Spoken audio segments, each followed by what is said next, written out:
خیبر پختونخوا پہ حملہ اور اس کی عوام کی بیزتی ہے۔ کور کمانڈر ہاؤس لاہور کو لے کے 1.5 سال سے راگ الاپنے والے کور کمانڈر ہاؤس کی حرمت آ گئی، جو کہ ایک فالس فلیگ آپریشن تھا جو اب ثابت بھی ہو گیا ہے، اور خیبر پختونخوا کے عوام کی حرمت اس کو انہوں نے پامال کیا۔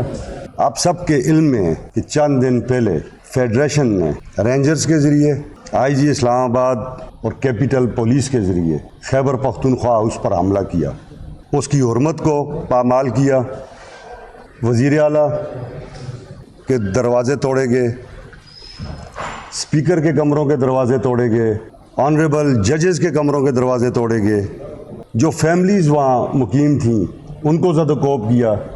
لوگوں کے اوپر ربڑ بلٹس فائر کیے، مارا، سرکاری اسلحے پہ قبضہ کر لیا، وہاں جو ہمارے لوگ تھے ان کو کسٹڈی میں لے لیا۔ یہ ایک چھوٹا واقعہ نہیں ہے۔ خیبر پختونخوا ہاؤس خیبر پختونخوا کے عوام کی سرزمین ہے، اس کے اوپر حملہ، خیبر پختونخوا پہ حملہ اور اس کی عوام کی بیزتی ہے۔ کور کمانڈر ہاؤس لاہور کو لے کے 1.5 سال سے راگ الاپنے والے کور کمانڈر ہاؤس کی حرمت آ گئی، جو کہ ایک فالس فلیگ آپریشن تھا جو اب ثابت بھی ہو گیا ہے، اور خیبر پختونخوا کے عوام کی حرمت اس کو انہوں نے پامال کیا۔ ہماری جگہ تھی، 2 کرائم ہوئے وہاں پہ، ایک اس پہ باہر سے حملہ ہوا اور ایک پھر اس کے اندر آ کے جو انہوں نے کرائمز کمٹ کیے، اس کے اوپر ہم نے ایوان نے، اس معزز ایوان نے جو خیبر پختونخوا کا ہے، ایک اسپیشل کمیٹی بھی کانسٹیٹیوٹ کر دی ہے، جس کی جناب